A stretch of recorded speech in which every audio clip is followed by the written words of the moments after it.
La presse au futur, 17e édition, toujours en direct du New Cap Event Center à Paris dans le 15e arrondissement. La presse au futur, 17e édition, 3e édition de AdTech au futur. Sur ce plateau ce matin, David Salinan, bonjour. Bonjour. Et monsieur Luc Petitfrère, vous êtes tous les deux donc représentants de la société Upgrade Media. Alors on a déjà eu, David, l'occasion de se croiser à plusieurs reprises sur ce salon.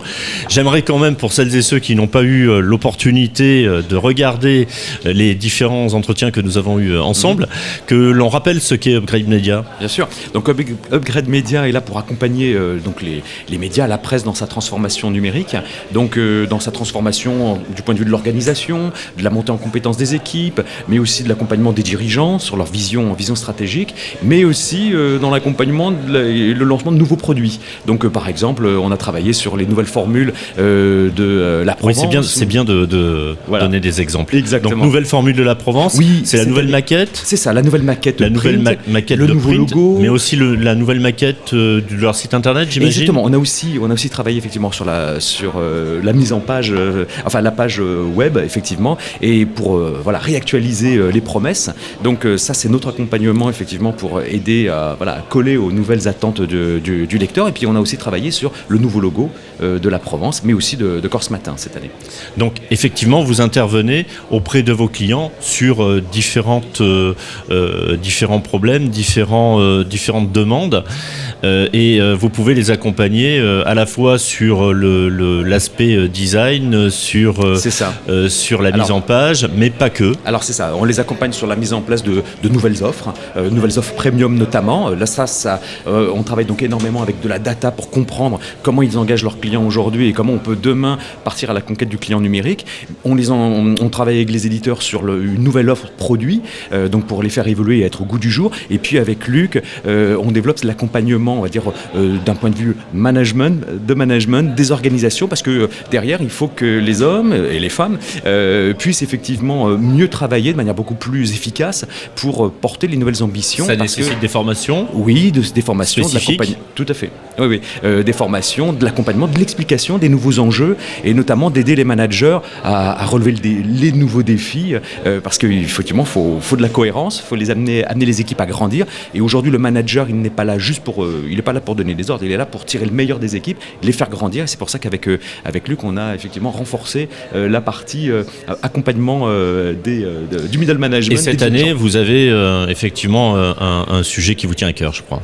Oui, tout à fait. Alors, on a travaillé aussi bien d'un point de vue de la formation. On travaille aussi effectivement sur préciser les visions stratégiques aussi. Et puis, comme je le disais tout à l'heure, tirer les enseignements de la data pour amener de nouvelles insights, de nouvelles connaissances dans les rédactions. Parce que finalement, on est dans un monde où les changements vont très vite. Et si on veut effectivement que les médias s'adaptent, il faut déjà qu'ils réactualisent leurs connaissances. Donc, on analyse des données massives pour tirer à partir de ces données de nouvelles connaissances et donner de nouveaux leviers au management pour engager les équipes. Luc Petitfrère, c'est dans ce cadre-là que vous intervenez ? Tout à fait. C'est le cœur de notre métier qui bouge maintenant, c'est de se mettre à jour et d'être réactif. Et donc ça passe par un management qui doit être fort et bien accompagné. Donc notre rôle, ça va être à la fois de former les managers qui font face en ce moment avec une double production, puisqu'ils font des productions web, des productions print, donc ce qui n'est pas évident à gérer, et puis avec des choix importants à faire, parce qu'en fait c'est du mode projet en permanence.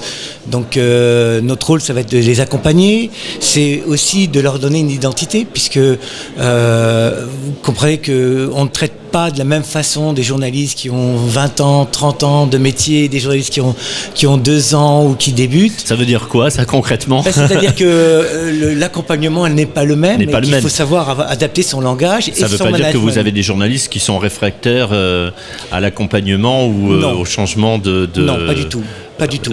de fonctionnement. Mais vous connaissez notre histoire, c'est que quand je suis journaliste, je suis un bon journaliste et mon futur, c'est de devenir cadre. Et avant, on avait la possibilité d'être grand reporter ou de partir loin, etc., de faire des grands sujets. Maintenant, la possibilité pour un journaliste, c'est de devenir un cadre. Donc, mais le métier a vraiment changé. Le métier a changé. Et là, on est confronté à des équipes multidisciplinaires, des équipes avec des niveaux de connaissances différents. Et donc, c'est un travail beaucoup plus prenant que ce qu'on faisait avant en termes d'encadrement. Donc votre rôle, c'est vraiment d'accompagner les journalistes. David Salinen, vous souhaitez rajouter quelque chose ? Oui, tout à fait. C'est ce côté où il faut faire travailler effectivement les journalistes avec l'équipe produit, avec l'équipe marketing, avec le design. Et il faut c'est quelque chose qui n'existait pas avant. C'est ça. Cette convergence. On était dans des silos. Absolument. Là maintenant, c'est une ouverture. Donc il faut que la rédaction soit... Ça veut dire vraiment créer des passerelles entre les différents services au sein d'un magazine ou d'un journal. Et surtout qu'ils aient des objectifs communs et qu'ils parlent le même langage. Et alors ils peuvent effectivement avoir un objectif commun, mais chacun dans son domaine doit avoir des objectifs très clairs. Et là, on doit... Ça veut dire concrètement qu'avant, c'était très compartimenté. Oui.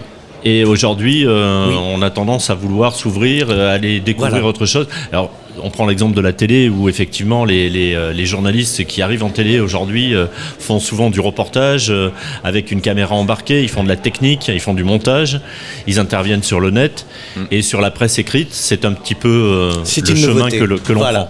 Alors faire passer les journalistes justement avec une caméra, un appareil photo, prendre des notes, savoir réagir en direct, c'est un lourd processus à mettre en place. Mais je veux dire que dans la profession maintenant c'est acquis et il n'y a pas ce problème-là. C'est là où effectivement il doit y avoir une différence d'état d'esprit, de mentalité, de mode de fonctionnement entre les jeunes journalistes qui sortent des écoles aujourd'hui et les journalistes qui sont en place depuis 20 ans ou 30 ans dans un quotidien national ou régional. C'est que du SEO, tandis qu'un jeune journaliste maintenant le sait. Et alors quel accueil vous avez auprès des anciens, entre guillemets ? Eh bien écoutez, quand on parle métier, il n'y a pas de problème. À partir du moment où on respecte les valeurs du journal tout à fait. Et leur travail, parce que c'est ça qui est important, quoi. Totalement. Il n'y a pas de refus. Je veux dire que tout journaliste maintenant travaille avec Internet, avec le web,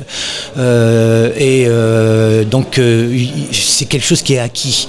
L'important, c'est de pouvoir l'organiser. C'est de bien l'organiser parce que ça demande du temps. Et donc ça veut dire qu'il faut être beaucoup plus fort sur l'organisation pour permettre justement aux journalistes de pouvoir faire face à de la vidéo, du texte, de la photo, être réactif, savoir faire des rebonds. Il faut vraiment être polyvalent, chose qu'on ne leur demandait pas forcément il y a quelques années. Tout à fait. Et donc là, le rôle du manager est vraiment précieux parce que c'est lui qui va impulser, coordonner et s'assurer que ça a bien été fait. Donc il a un rôle de plus en plus prenant sur tout l'ensemble du process rédactionnel, depuis le début jusqu'à la fin. Quels sont les clients avec qui vous travaillez aujourd'hui ? Alors on travaille hormis la Provence.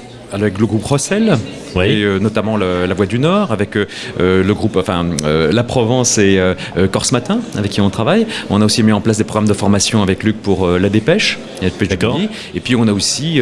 Alors quand vous dites La Dépêche, c'est le groupe La Dépêche, ça comprend tous les quotidiens de La Dépêche. Alors c'est La Dépêche du Midi, c'est le Midi Libre, c'est l'Indépendant. La Dépêche du Midi. Alors on a aussi travaillé avec l'Indépendant, on travaille aussi avec le Télégramme, on travaille aussi avec de la presse hebdomadaire, la Tribune de Lyon ou encore le groupe Le Messager. Donc on a vraiment des médias très divers qui font appel à nos services, surtout parce qu'aujourd'hui on se rend compte, faire de l'audience, ils savent faire de l'audience. L'enjeu maintenant c'est de créer des contenus qui engagent sur des valeurs, qui engagent davantage pour espérer demain pouvoir booster l'abonnement numérique. Et c'est là où avec Luc on marie effectivement cette réflexion sur quels sont les contenus sur lesquels on veut vraiment se distinguer et ce que disait Luc, c'est-à-dire l'indispensable anticipation si on veut faire un travail de qualité, parce qu'on ne peut pas le faire le nez dans le guidon.